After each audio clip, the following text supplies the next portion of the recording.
All right, Danielle is in. It is Wednesday, and I think we're on borrowed time. How many more of these days we get? Way too gorgeous out right? there. Yeah. I feel like we've just been spoiled. I know it. And I love it. Payback might be coming, eventually the pendulum swings, but we'll soak it in while we can, because not only do we have really mild temperatures out there, but plenty of sunshine. This is our time lapse over Akron and beyond. You can see just how gorgeous it was, the orange, the yellow hues for the sunset. Just a spectacular day. Looking ahead toward our 30-day outlook for the month of December, the Climate Prediction Center indicating warmer than average conditions, though likely not only for Colorado, but much of the west. The eastern seaboard looking at cooler than average conditions. Here's our temperature breakdown for today. You know, it is December after all. We should be sitting in the mid-40s. Not the case. We were in the upper 50s this afternoon. 72, that's the record, and that one will still hold. Upper 50s here for the metro, but low 60s in Ray over to Lamar too. 30s and 40s for highs up through the high country, and only 14 in Gunnison. Still a cool day for folks out there. Tonight, mostly clear. We'll be looking at our temperatures falling into the mid-20s here for much of the metro, off to the eastern plains as well. Another night in the teens, primarily for our friends up through the high country, and we're going sub-zero yet again around Gunnison.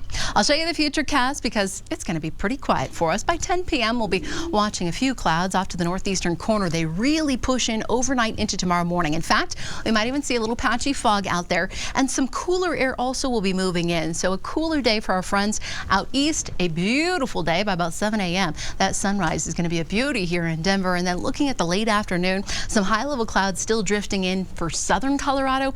Otherwise, it is yet again another dry day, and even though it will be slightly cooler, temperatures still stay above average. Tonight, mostly clear here in town as the overnight hours pass, and we're about 8 a.m. Some of that cloud cover and the cooler temperatures pushing in, especially around I-76, the South Platte River Valley.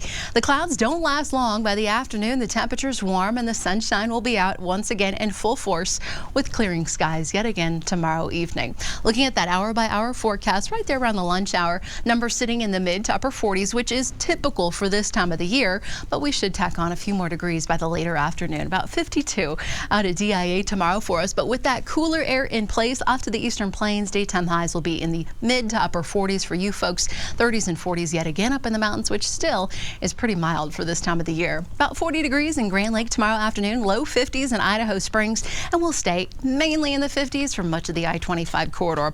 I'll show you the extended forecast. It's going to be pretty boring for the rest of the work week and into the start of the weekend, but changes arrive by Saturday. Here's that next storm system that pushes into the Pacific Northwest. Should give the Cascades some nice snowfall, and eventually Colorado's beautiful Rocky Mountains Sunday and into Monday. Temperatures also cooling off quite a bit around here. We go from the 50s to the 30s with a little light snow early next Monday morning.